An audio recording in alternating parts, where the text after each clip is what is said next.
오늘 우리에게 주시는 말씀은 로마서 6장 1절로부터 11절까지 말씀입니다. 저와 함께 천천히 한번 읽어보겠습니다. 시작. 그런즉 우리가 무슨 말을 하리요? 은혜를 더하게 하려고 죄에 거하겠느냐? 그럴 수 없느니라. 죄에 대하여 죽은 우리가 어찌 그 가운데 더 살리요? 무릇 그리스도 예수와 합하여 세례를 받은 우리는 그의 죽으심과 합하여 세례를 받은 줄을 알지 못하느냐? 그러므로 우리가 그의 죽으심과 합하여 세례를 받음으로 그와 함께 장사되었나니 이는 아버지의 영광으로 말미암아 그리스도를 죽은 자 가운데서 살리심과 같이 우리로 또한 새 생명 가운데서 행하게 하려 함이라. 만일 우리가 그의 죽으심과 같은 모양으로 연합한 자가 되었으면 또한 그의 부활과 같은 모양으로 연합한 자도 되리라.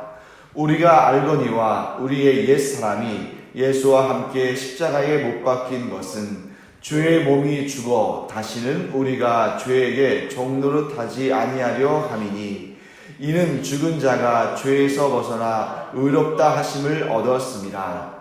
만일 우리가 그리스도와 함께 죽었으면 또한 그와 함께 살 줄을 믿노니 이는 그리스도께서 죽은 자 가운데서 살아나셨음에 다시 죽지 아니하시고 사망이 다시 그를 주장하지 못할 줄을 알미로라. 그가 죽으심은 죄에 대하여 단번에 죽으심이요 그가 살아계심은 하나님께 대하여 살아계심이니 이와 같이 너희도 너희 자신을 죄에 대하여는 죽은 자요 그리스도 예수 안에서 하나님께 대하여는 살아있는 자로 여길지어다. 아멘. 자, 여러분, 사도 바울은 이 로마서를 기록하면서 때때로 우리가 이게 사도 바울의 생각인가? 아니면 사도 바울을 공격하는 사람들의 논리인가? 이게 좀 잘 구분되지 않는 그러한 느낌을 받을 때가 있습니다. 그 이유는 우리가 지금 이 편지의 1차적인 당사자가 아니기 때문이에요. 로마서는 2차적으로는 우리에게도 쓴 편지 글입니다만 기본적으로는 로마 교회에 있는 성도들에게 쓴 글이잖아요. 그러니까 로마 교회에 있는 성도들은 이 사도 바울의 편지를 받았을 때 사도 바울이 일일이 세세하게 그 문장 사이사이에 어떤 구체적인 논증이나 또 예들을 제시하지 않아도 이게 지금 이 로마 교회 안에 있는 어떤 문제에 관한 가르침이다 하는 것을 바로 알았을 겁니다. 하지만 여러분과 저는 이때로부터 거의 2000년 정도? 거의 2000년 가까이 후대의 사람들이고 그 당시에 그 로마 교회의 상황을 잘 알지는 못하잖아요. 그렇기 때문에 우리가 이제 이 로마서에 있는 내용들을 좀 분석하면서 이게 어떤 내용인지를 좀 설명을 들어야 그렇구나 하는 것을 좀 깨달을 수 있는 그러한 상황들이 많습니다. 특별히 1절 말씀 보시면 그런즉 우리가 무슨 말을 하리요? 은혜를 더하게 하려고 죄에 거하겠느냐? 이게 언뜻 보면 이제 사도 바울이 이렇게 자기의 주장을 위해서 어떤 질문 형식으로 이렇게 운을 띄우는 것처럼 보일 수 있지만 물론 그런 기능도 있습니다만 사실 1절 말씀은 로마 교회 안에서 사도 바울과 다른 견해를 가지고 있는 어떻게 보면 좀 거짓 교사들 교회의 어떤 믿음의 그 큰 줄기를 좀 흔들어 보고자 하는 사람들의 어떤 왜곡된 사도 바울이 전하는 그 복음에 대한 왜곡된 시각을 보여주는 것이기도 합니다. 이 말을 하나만 들여다보면 뭐냐면 그러면 사도 바울은 이렇게 말하던데 죄가 많고 죄가 정말 만연한 그곳에 하나님의 은혜가 더 크게 임했다고 그러는데 그러면 하나님의 은혜를 더 깊이, 더 풍성하게, 더 많이 경험하기 위해서는 죄를 더 많이 지어야 되느냐? 이런 식으로 지금 어떻게 보면 사도 바울의 말꼬리를 잡고 전혀 사도 바울이 주장하지 않는 그 내용들을 마치 사도 바울이 얘기하는 것처럼 이렇게 왜곡하고 진실을 그 진실을 호도하는 그런 모습들을 보게 되는 거죠. 그러니까 사도 바울이 왜 이런 말을 했을까? 그걸 우리가 알아야 되는데 사도 바울이 말하고자 하는 그 본질은 무엇입니까? 이 세상은 죄로 만연했지만 그러나 이 죄로 만연한 이 세상을 하나님께서 불쌍히 여기셨어요. 그 은혜를 충만히 넘치도록 허락하셔서 예수 그리스도를 우리에게 보내주시고 예수께서 이 죄 많은 세상 가운데에서 십자가에 달려 죽으심으로 우리를 위해서 대속의 그 죄 갚음을 하심으로 우리가 구원을 얻었는데 이것은 전적으로 하나님의 은혜다. 그리고 죄 가운데 있는 사람이 하나님의 은혜를 얻었으니 우리가 더 기쁘고 감사한 마음으로 하나님의 뜻을 행하며 살아야 한다. 이렇게 얘기하는 건데 이 대적하는 사람들은 그 뜻을 완전히 왜곡하고 곡해하는 것을 보게 됩니다. 그래서 이제 사도 바울이 2절 말씀에서 이렇게 말씀하는 거죠. 이런 이야기를 우리에게 합니다. 그럴 수 없다. 죄에 대하여 죽은 우리가 어찌 그 가운데 더 살리고. 그러니까 사도 바울을 공격하는 무리들은 사도 바울을 뭐라 세우는 겁니까? 당신은 오히려 죄를 조장하는 사람이다. 죄가 많은 곳에 은혜가 더한다. 이런 얘기를 하면서 막 죄를 더 짓고 하나님의 은혜를 더 경험하기 위해서 죄를 더 많이 지어야 한다고 사람들을 이렇게 현혹하는 사람이다 라고 공격하니까 사도 바울이 자기의 주장을 분명히 밝힙니다. 그럴 수 없다. 죄에 대해서 우리는 죽은 존재다. 은혜를 더 경험하기 위해서 막 더 죄를 짓고 더 이렇게 악한 삶을 살아야 한다는 내 뜻이 아니라 우리는 이미 죄에 대해서 죽었기 때문에 거룩한 백성으로 하나님 앞에 서야 한다 하는 것을 말하고 있는 것입니다. 자, 그 다음 내용 한번 볼까요? 3절 말씀 보시면 무릇 그리스도 예수와 합하여 세례를 받은 우리는 그의 죽으심과 합하여 세례를 받은 줄을 알지 못하느냐. 네, 어제부터 제가 계속 이제 이 번역 얘기를 하잖아요. 이 개역 개정의 이 번역이 잘못됐다라고 말하는 것보다는 어떤 관점에서 이해하시면 좋으냐면 개역 개정의 본문은 이 한국 교회의 성도들이 이 복음의 내용을 혹시라도 오해할 가능성이 있기 때문에 굉장히 조심스럽게 어떤 부분은 직역을 하고 어떤 부분은 의역을 했다 라고 우리가 이해하는 게 좋겠습니다. 3절 말씀도 살짝 그런 부분이 있어요. 그래서 헬라어 원문으로 이 문장을 보면 사실은 지금 우리가 한글 개역 개정판 성경으로 보는 것보다 굉장히 좀 동적입니다. 역동적이에요. 반면에 한글 개역 개정 성경은 그에 비해서는 좀 정적인데 대신에 안정적입니다. 성경의 원본은 오류가 없지만 번역은 각각의 문화와 환경 가운데 약간씩 차이가 있을 수 있다. 이거 우리가 인정해야 돼요. 그리고 어떤 번역도 완벽할 수는 없다. 그러니까 여러분과 제가 이제 이 한글 성경을 사랑하는 것은 참 좋은 일이지만 이 한글 성경이 완벽하다라고 생각하면 문제가 발생합니다. 마치 뭐와 같냐면 여러분 그 말씀 보존학회라는 이단 들어보셨죠? 말씀 보존학회가 왜 2단이에요? 그들은 킹 제임스 버전, 킹 제임스 버전 그 영어 번역된 성경이거든요. 그 성경만이 영감받은 유일한 말씀이고 다른 번역된 성경들은 다 잘못됐고 심지어 사탄이 그러한 오역들을 유도했다. 그래서 사람들로 하여금 성경의 올바른 의미를 파악하지 못하도록 그렇게 오역하게 만들고 문제를 일으켰다라고 얘기하는데 정말 우스운 이야기입니다. 왜냐하면 그 킹 제임스 버전이 그 당대에는 상당히 잘 번역된 성경입니다만 완벽한 성경이 아니거든요. 그러니까 킹 제임스 버전도 나중에 보면 뉴 킹 제임스 버전 해가지고 그게 또 번역이 또 개선해서 나오고 또 지금도 계속 개선되고 있습니다.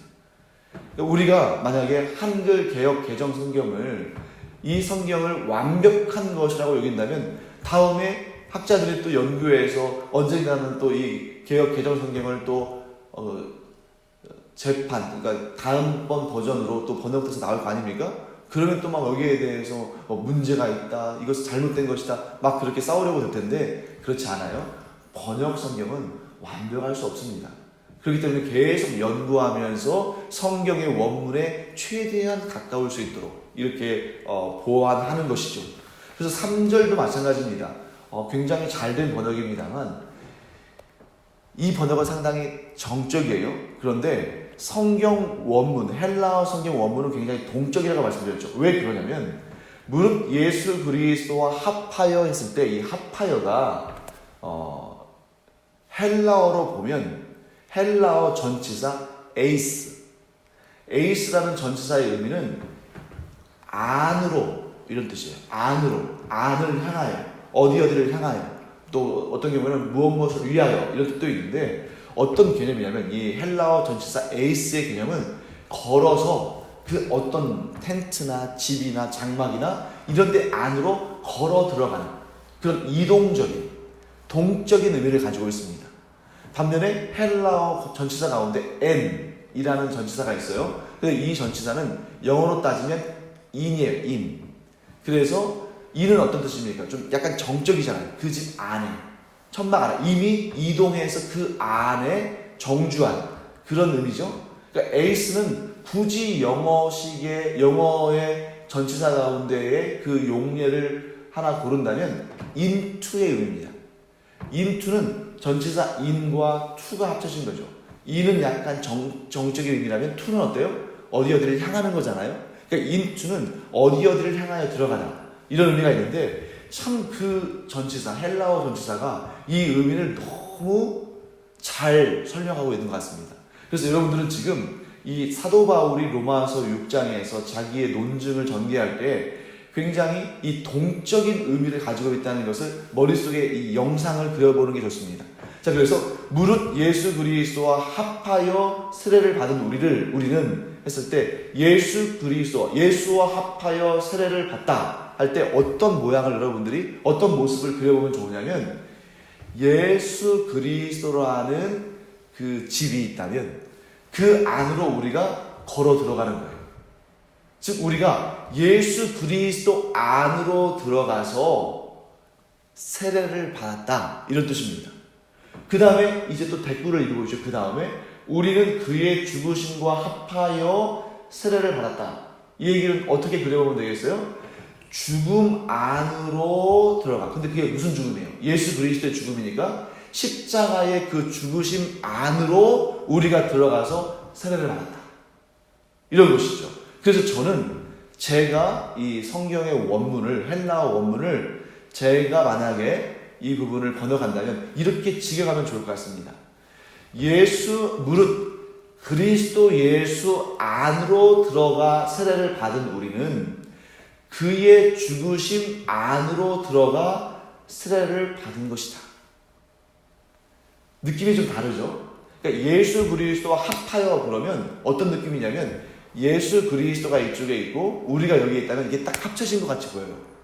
물론 이제 한 몸을 이루다 이런 뜻으로 생각할 수도 있습니다만, 그런 개념보다는 여기에 이 헬라어를 직역하는 것이 훨씬 더 의미적으로 우리에게 와닿는 것 같습니다.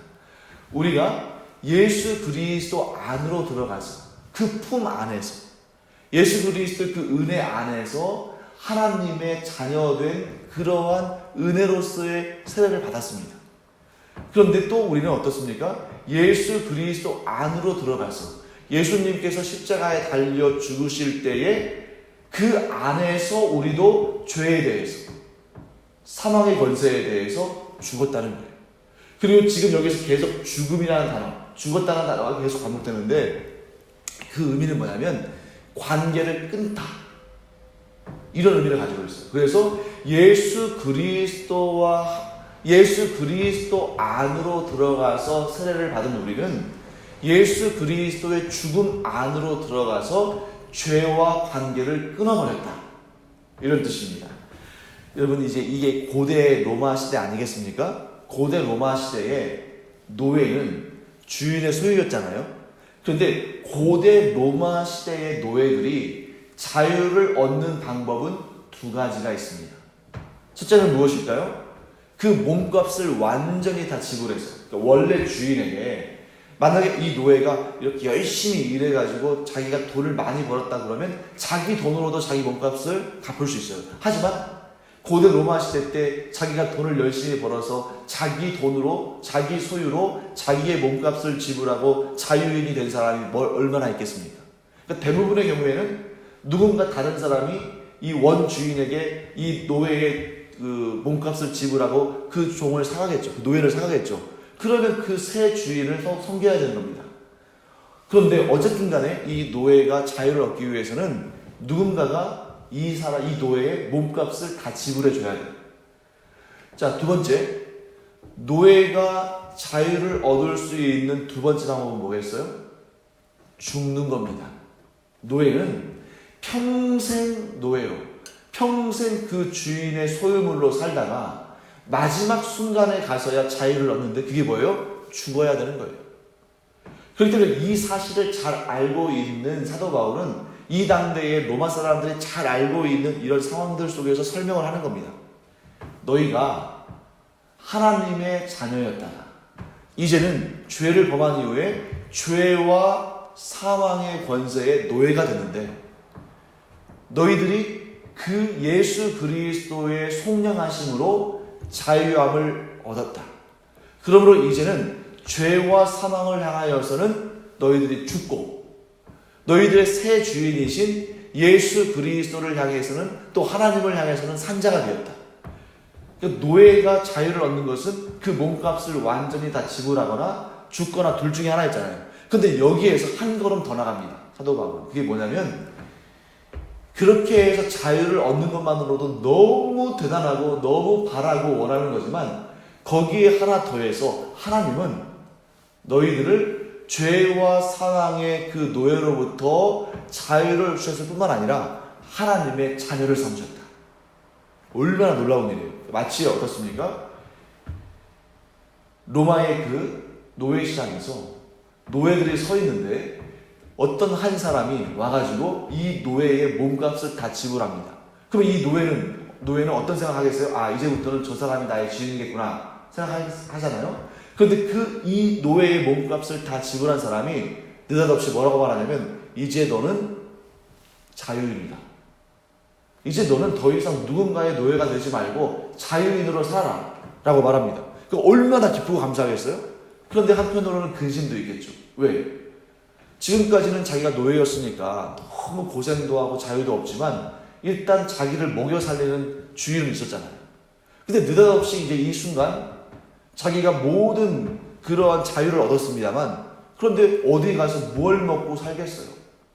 물론 어디 가가지고 또 뭐 일하면서 하루하루 먹을 수도 있지만 그의 신분이 얼마나 하루아침에 안정적이지 못한 신분이 됐습니까? 그때 그 부유하고 그 능력 있고 그 지위 높은 그 주인이 이 사람에게, 이 노예에게, 노예가 되었다가 방금 전에 자유자가 된 자에게 내 아들을 삼고 나의 상속자가 되거라 이렇게 말한다면 이거는 정말 상상도 할 수 없는 일이지 않습니까? 그 은혜를 우리가 얻었다는 거예요. 그것도 이 로마 제국의 황제가 만약에 그렇게 했다면 그건 정말 놀라운 일입니다만 그 황제를 창조하신 그 황제에게 모든 권한을 위임하시고 그 로마의 황제조차도 다스리시는 그러한 하나님께서 나의 자녀로 삼겠다. 너를 나의 자녀로 삼겠다 하셨을 때에는 이보다 더 영광스럽고 놀라운 일이 어디에 있겠습니까? 그렇기 때문에 사도 바울은 지금 그 얘기를 하는 겁니다. 너희들은 예수 그리스도 안에서 죄와 사망의 권세를 향해서 죽었고 이제는 나의 소유가 됐는데 그래서 너를 내가 구원했는데 너는 이제 하나님의 자녀가 되었다 라고 선포하는 겁니다. 그래서 그 하나님의 자녀가 된 자에게 사도 바울은 뭐라고 설명하냐면 이제 마지막으로 11절 말씀 보시면 이와 같이 너희도 너희 자신을 죄에 대하여는 죽은 자요 그리스도 예수 안에서 하나님께 대하여는 살아있는 자로 여길지어다. 자, 지금 계속해서 설명을 합니다. 우리의 신분 변화에 대해서. 그리고 마지막으로 11절에서 우리에게 이와 같은 명령을 해요. 사도 바울이 개인적으로 명령하는 것이 아니라 하나님의 뜻을 받아서 우리에게 하나님의 명령을 전달합니다. 그게 뭡니까? 첫째는 예수 그리스도의 대속의 죽음으로 말미암아 이제 너희는 더 이상 죄와는 관계없는 자가 되었다. 더 이상 죄의 참소를 받지 아니하고 죄와 씨름하는 자가 아니다. 죄의 권세에서부터 너희는 자유를 얻었다라고 얘기합니다. 그러면 두 번째, 그렇게 여기라 하는 거죠. 두 번째는 무엇입니까? 이제 그리스도 안에서 하나님께 대하여서는 살아있는 자로 여길지어다. 이게 뭘까요? 여기에는 두 가지 의미가 담겨 있습니다. 첫째는 하나님께 대하여 살아있는 자가 된다는 것은 뭐냐면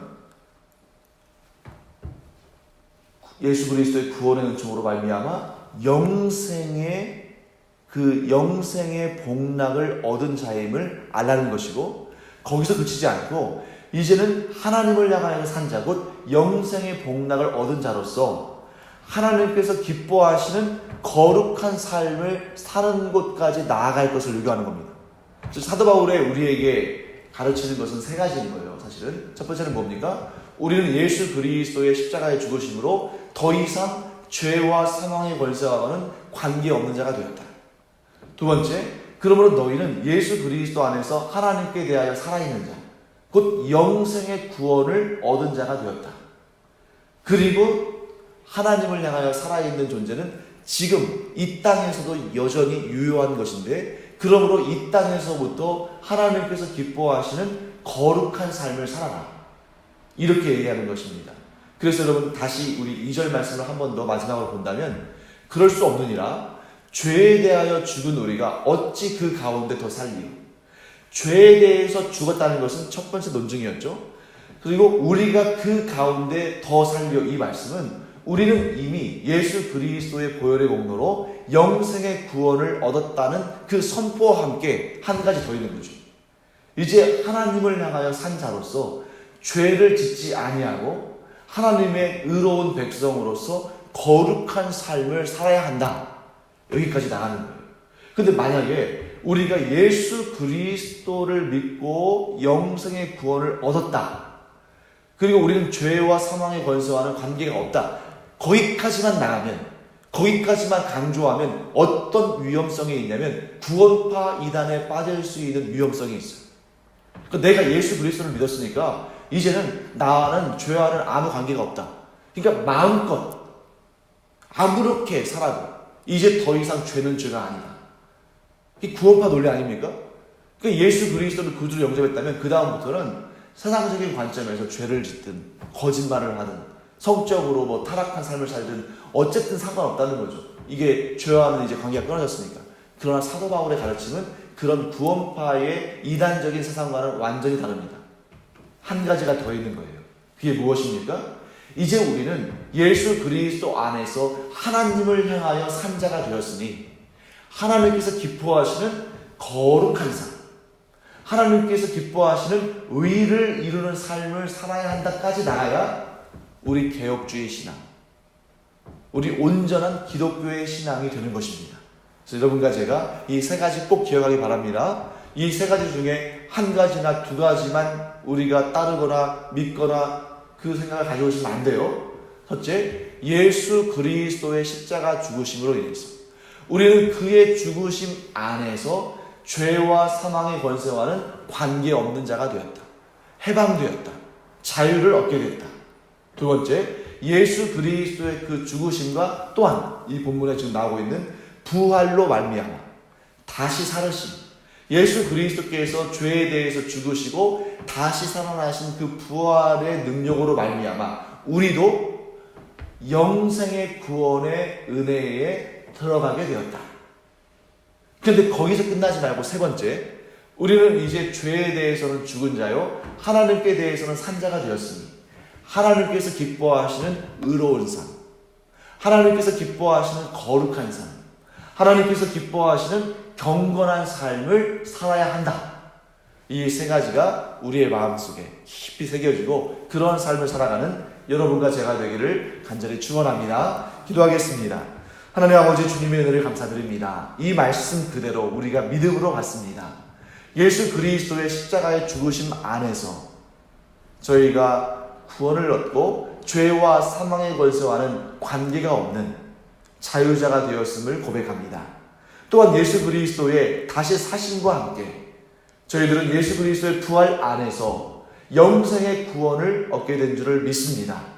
그리고 또한 우리가 예수 그리스도 안에서 죄에 대해서는 죽은 자요 하나님께 대해서는 산 자가 되었으니 우리의 모든 삶 가운데에서 하나님께서 기뻐하시는 죄를 멀리하는 삶, 죄의 유혹을 이겨내는 삶, 그리고 거룩하고 경건한 삶을 살아가는 주의 자녀들이 된 줄 믿습니다. 이 믿음이 우리 가운데 더욱 견고해지며 이 믿음대로 살아가는 주의 종들이 되게 하여 주시옵소서. 감사드리며 예수님의 이름으로 축복하며 기도합니다. 아멘. 이제는 우리 주 예수 그리스도의 은혜와 하나님 아버지의 무한하신 사랑과 성령의 감동, 감화, 위로 교통하심이 이 시간 죄에 대해서는 죽은 자요 하나님께 대해서는 산 자로 이 세상에서 우리의 삶을 살아가기를 원하는 주님의 사랑하시는 자녀들 위에 이제로부터 영원토록 함께 있을지어다. 아멘. 우리 함께 기도할 때에 우리가 우리의 믿음을 굳게 잡을 뿐만 아니라 우리의 삶도 이 땅에서 복음을 증거하는 삶으로서 경건하고 의롭고 하나님께서 기뻐하시는 삶을 살기를 기도하기를 원합니다. 또한 그것을 방해하는 모든 대상들을 향해서 우리가 믿음으로 성령의 충만함으로 승리를 선포하는 은혜가 있기를 축원합니다. 기도하겠습니다.